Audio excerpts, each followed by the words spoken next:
Wellness. सो आज मुझे लगा कि मेरे फिज़िक्स के एंथुजियास्ट को ये ज़रूर महसूस हो रहा होगा कि actually what is the role of physics for global wellness. So is physics a global science? So इस बारे में आज मैं आपसे बात करना चाहती हूँ, how physics helped for global wellness. So हम चलते हैं कोविड के समय में। वर्ल्ड हेल्थ ऑर्गेनाइजेशन ने ग्लोबल हेल्थ इमरजेंसी डिक्लेयर की थी जनवरी 30, 2020 को। अब आप देखिए कि what was the speed of physics. SARS virus का मेडिसिन ढूंढना था और सिर्फ एक महीने के बाद 5 फरवरी को हमारे पास एक रिसर्च टीम थी चाइना की, जिसने एक्सरे क्रिस्टलोग्राफी का यूज़ किया शंघाई के सिंक्रोट्रॉन रेडिएशन फैसिलिटी में, और उसने सार्स को विद वायरस का एक कोरोना वायरस के बारे में सारी जानकारी दे दी। अगर ये कुछ दशकों पहले की बात होती तो it would have taken a year, कम से कम 1 साल लग जाता कि उस वायरस का स्ट्रक्चर क्या है ये जानने में। Thanks to cryo electron microscopy की टेक्निक की वजह से इतनी जल्दी हम कोरोना वायरस को ढूंढ पाए, उसका स्ट्रक्चर जान पाए। From harvesting the protein to submitting a paper to the journal of science on 10th February, the entire process took just 12 days। सिर्फ 12 दिनों में एक पेपर पब्लिश हुआ, और जिसमें कि कोरोना वायरस के बारे में क्या उसका स्ट्रक्चर था, जो स्पाइक्ड प्रोटीन था, उसका पूरा स्ट्रक्चर अपलोड कर दिया गया था। तो इस तरीके से कोविड पैंडेमिक के समय सारी दुनिया का साइंस वर्ल्ड इंटीग्रेट हो गया था। बल्कि कहना चाहिए कि दुनिया में साइंस का जितना भी नॉलेज था, चाहे वो किसी भी ब्रांच का हो, किसी भी फैकल्टी का हो, किसी भी स्ट्रीम का हो, they all joined hands to fight corona.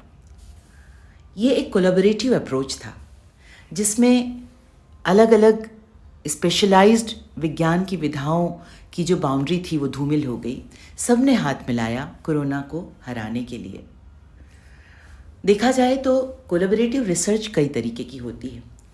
ज़्यादातर अभी हम जिस रिसर्च से वाकिफ़ हैं वो एक डिसिप्लिनरी रिसर्च होता है कि फ़िज़िक्स वाला फ़िज़िक्स के प्रॉब्लम्स को सॉल्व करेगा, केमिस्ट्री वाला केमिस्ट्री के प्रॉब्लम को सॉल्व करेगा। उसके बाद कॉन्सेप्ट आया मल्टी डिसिप्लिनरी रिसर्च का कि प्रॉब्लम एक ही है, केमिस्ट्री वाला अपने तरीके से उसको सॉल्व करेगा, फिज़िक्स वाला अपने तरीके से उसको सॉल्व करेगा, बट वो they won't share their ideas, they won't share any concepts, so there will be no overlapping of different sciences. उसके बाद एक कॉन्सेप्ट है जिसको हम कहते हैं इंटरडिसिप्लिनरी सब्जेक्ट में प्रॉब्लम के हर फेज़ को देखा जाता है, उसके हर फैक्ट्स एंड फिगर्स को 2 या 2 से अधिक विषय के विशेषज्ञ मिलकर डिस्कस करते हैं। They share their ideas, they modify the concepts, और उसके बाद उस प्रॉब्लम को सॉल्व करते हैं। लेकिन कोरोना के केस में ये हुआ कि एक ट्रांसडिसिप्लिनरी रिसर्च हुआ और एक प्रोजेक्ट बेस्ड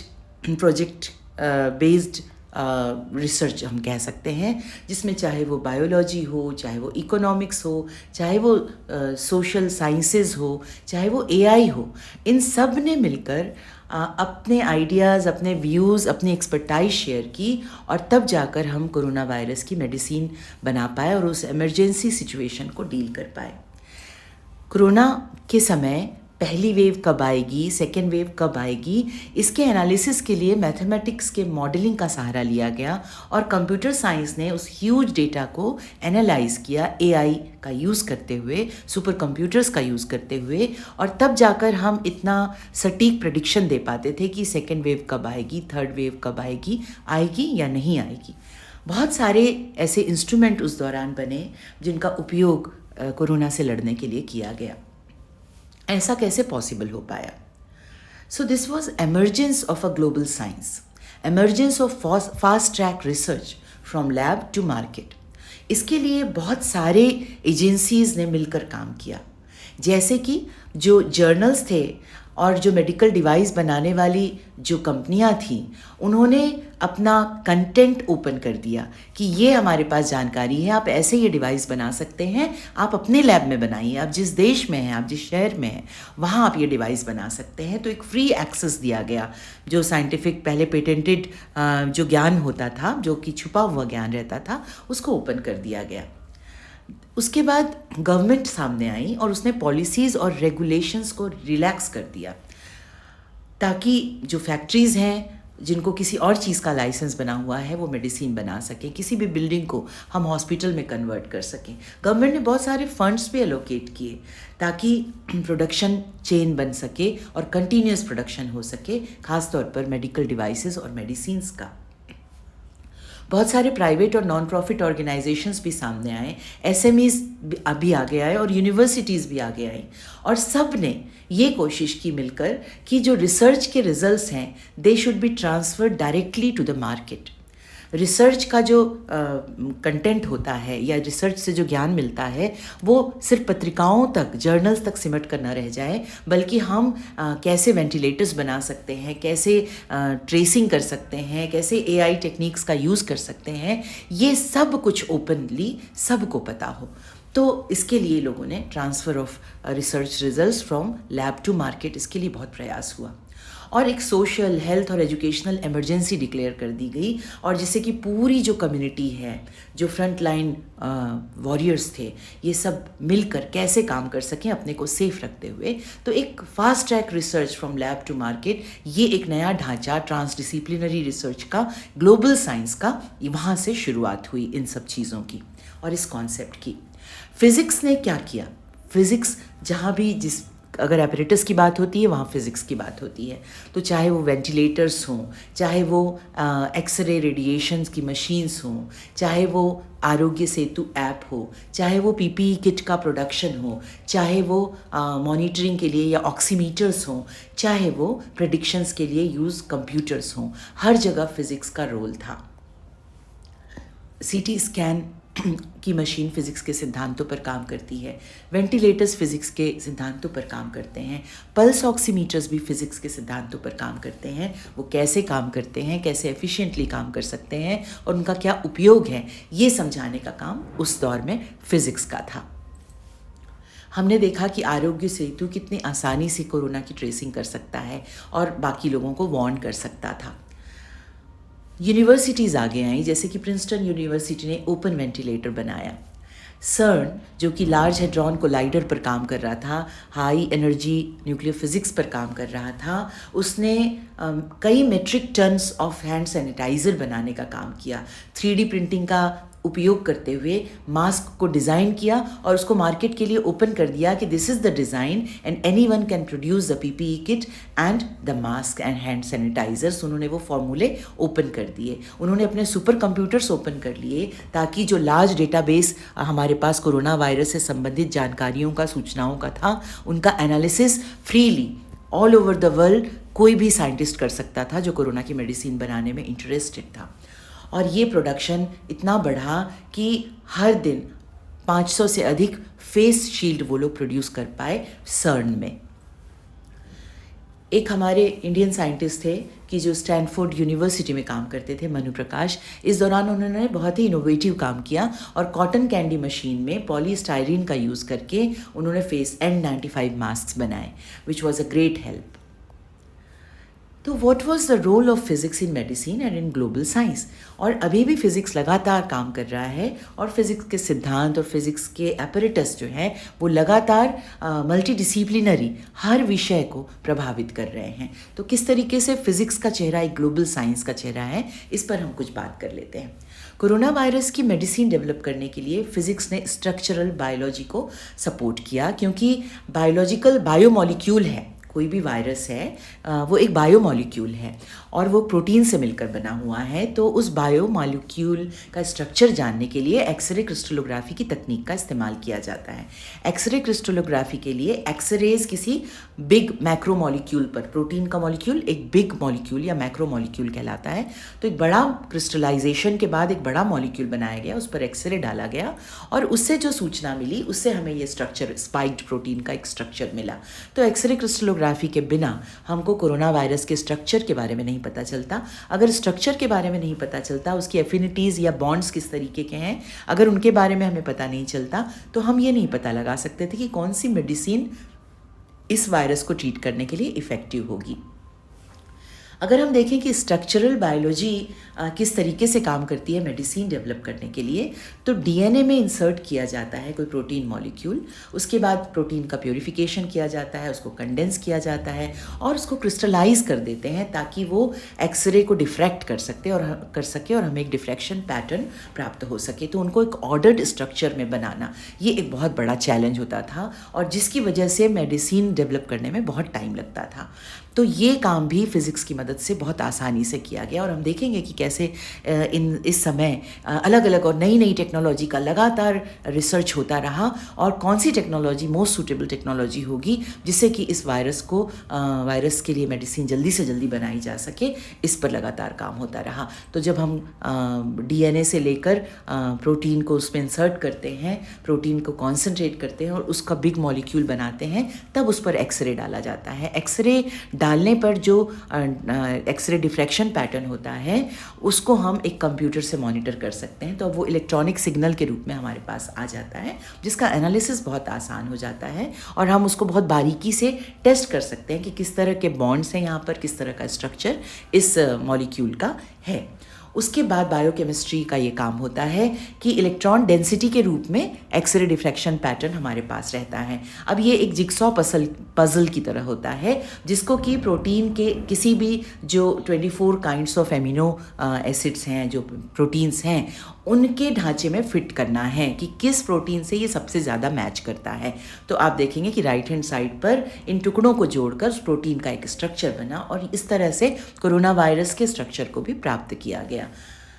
अब एक्सरे जो है, अगर हम देखें कि फ़िज़िक्स में एक्सरे का किस तरीके से विकास हुआ और कैसे वो स्ट्रक्चरल बायोलॉजी में किसने उसको यूज़ किया, तो एक्सरे को रॉन्टजन ने ढूंढा था, लाओ ने एक्सरे डिफ्रैक्शन क्रिस्टल से करवाया था, ब्रैग ने डिफ्रैक्शन पैटर्न को एनालाइज करके क्रिस्टल स्ट्रक्चर डिटरमाइन किया था। लेकिन 1934 में पहली बार बर्नल एंड हॉजकिन ने क्रिस्टलाइज प्रोटीन का अध्ययन एक्सरे के थ्रू किया, यानी कि बायोमॉलिक्यूल्स को उन्होंने पढ़ा।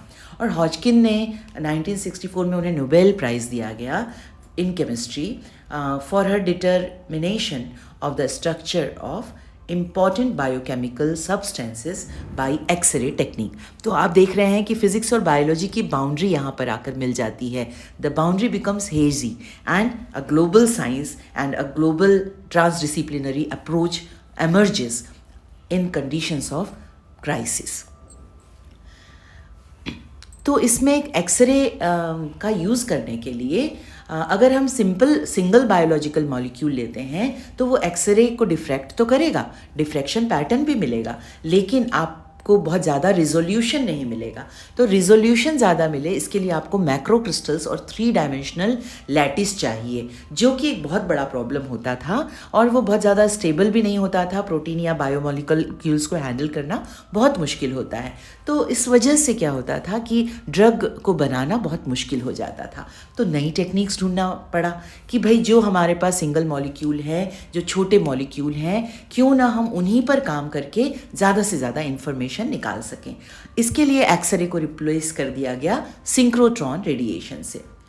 सिंक्रोट्रॉन रेडिएशन जो है वो भी डिफ्रैक्शन डेटा सेट्स देता है और इसकी खासियत ये होती है कि इसके जो जानकारी है इसको कंपाइल करने में इट टेक्स जस्ट फेम्टोसेकेंड्स, बहुत छोटा यूनिट है समय का। उस दौरान जब तक बायोमॉलिक्यूल पर ये पड़े और प्रोटीन उससे रिएक्ट करे या प्रोटीन को नुकसान करे, उसके पहले ही वो उसके बॉन्ड्स के बारे में सारी जानकारी, because of its very high intensity, वो सारी जानकारी को ग्रैब कर लेता है, रिकॉर्ड कर लेता है। डायमंड लाइट सोर्स इन ऑक्सफोर्डशायर यूके, इसके बारे में बहुत बात हुई होगी जब आपने कोरोना की मेडिसिन की बात सुनी होगी।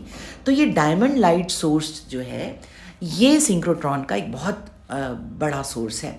और इसकी खासियत क्या है? इसकी खासियत ये है कि it works like a giant microscope and it gives off light around 10 million times brighter than the sun. तो सन से 10 बिलियन टाइम्स ब्राइटर लाइट ये देता है।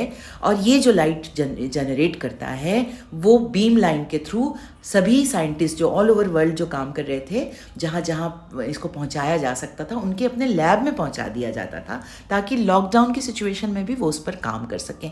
तो आप देख रहे हैं this was the speed with which corona virus के अगेंस्ट ग्लोबल साइंस ने, ग्लोबली काम किया साइंस ने। अब अगर हम कंपेयर करें तो एंटीवायरल ड्रग फॉर HIV इसको बनाने में हमको 4 साल लग गए। और इसका मेन कारण था कि हम वो 3D क्रिस्टल नहीं बना पा रहे थे उस वायरस का। और उसके बाद जब क्रिस्टल एक बार डेवलप हो गया तो क्योंकि हमारे पास सिंक्रोट्रॉन जैसे सोर्स या क्रायो इलेक्ट्रॉन माइक्रोस्कोपी जैसी टेक्निक्स नहीं थी, तो 6 साल लग गए हमको फर्स्ट लाइसेंस ड्रग्स बनाने में। इसमें बहुत सारी पॉलिसीज़ और बहुत सारी रुकावटें, रेगुलेशंस भी बीच में आते थे, जिन सब को एक ग्रीन कॉरिडोर बना दिया गया, फंड्स दे दिए गए और जो है सबको फ्री कर दिया गया, सारे नॉलेज को फ्री कर दिया गया, सारे सिस्टम को ओपन कर दिया गया ताकि ड्रग्स डिज़ाइनिंग हो सके। तब जाकर अभी कोरोना के केस में HIV की तरह 10 साल या 12 साल नहीं लगे, बल्कि विदिन अ ईयर हमारी मेडिसिन बनकर तैयार हो गई। तो इसमें फ़िज़िक्स का रोल ये था कि सिंक्रोट्रॉन की टेक्निक फ़िज़िक्स के पास थी और एक्सरेज जो कि प्रोटीन को पूरी तरह से डीनेचर कर देते थे, तो वो उसकी जगह फ्री इलेक्ट्रॉन लेज़र्स का इस्तेमाल किया जाने लगा, जो कि डिजिटली डेटा को, डिफ्रैक्शन डेटा को मॉलिक्यूल से एक्सट्रैक्ट कर लेती थी इन फ्यू फेम्टोसेकेंड्स, और उसकी ब्राइटनेस भी बहुत ज़्यादा थी। तो x-ray free electron lasers XFELS को यूज़ किया गया रेडिएशन डैमेज को रोकने के लिए, और फेम्टोसेकेंड पल्स लेंथ और हाई इंटेंसिटी, इन दोनों की वजह से अब ड्रग डिज़ाइनिंग जो है वो बहुत आसान हो गई। इसी तरीके से न्यूट्रॉन क्रिस्टलोग्राफी का भी इस्तेमाल किया गया। प्रोटीन में हाइड्रोजन बॉन्डिंग बहुत इम्पॉर्टेंट होती है, और क्योंकि न्यूट्रॉन न्यूट्रल होते हैं तो वो उनसे रिएक्ट करते हैं और हमें हाइड्रोजन बॉन्ड्स के बारे में बहुत ही वैल्यूएबल जानकारी देते हैं। तो इस तरीके से टेक्निक पर टेक्निक लोगों ने ट्राई की, और तब जाकर इन सारी जानकारियों को AI की सहायता से सुपर कंप्यूटर्स जो CERN में थे वहाँ पर कंपाइल किया गया, और तब जाकर हमें एक स्ट्रक्चर मिला। लेकिन the winner was cryo electron microscopy. Cryo means low temperature and electron microscopy uses electron. So this technique was finally used by the scientists to create the structure of the SARS-CoV virus at University of Texas at Austin. So it took the team only 12 days from harvesting the protein to getting the results submitted to the Journal of Science. The detailed structure of the spike protein is very useful for creating coronavirus vaccines. The body can build immunity if exposed to virus-like particles with the same external features while being hollow inside. तो इस तरीके से हमें पूरी जानकारी मिली, और उस जानकारी को तुरंत फुरत लैब से मार्केट तक और ड्रग बनाने वाली एजेंसी तक, फार्मास्यूटिकल्स तक पहुंचाया गया, ताकि वैक्सीन डेवलप किए जा सके। तो ये एक मशीन है, एक टेबल टॉप मॉडल है क्रायो इलेक्ट्रॉन माइक्रोस्कोपी का। It is mainly aimed to enhance the image resolution of protein structure within cellular condition. तो cellular condition को, मतलब प्रोटीन के स्ट्रक्चर को बिना हार्म किए, वो उसके रेजोल्यूशन को, उसके इमेज के रेजोल्यूशन को बढ़ाती थी। और इतना ज़्यादा ऑटोमेशन किया जा चुका था कि इस पूरे प्रोसेस की स्पीड बहुत ज़्यादा थी। फेम्टोसेकेंड के भीतर ये सारा प्रोसेस इम्प्रूव हो जाता था, डेटा क्वालिटी इम्प्रूव हो गई, और 2D इमेज को 3D इमेज में कन्वर्ट कर दिया। तो एक बहुत बड़ा ऑब्स्टेकल दूर हो गया कि 3D स्ट्रक्चर हमको चाहिए था प्रोटीन का, तो आपको 3D स्ट्रक्चर बनाने की ज़रूरत नहीं है, you just convert the image from 2D to 3D। तो this was the wonder of cryo electron microscopy, 2D को 3D में कन्वर्ट करना, जिसकी वजह से हमें बहुत आसानी हुई।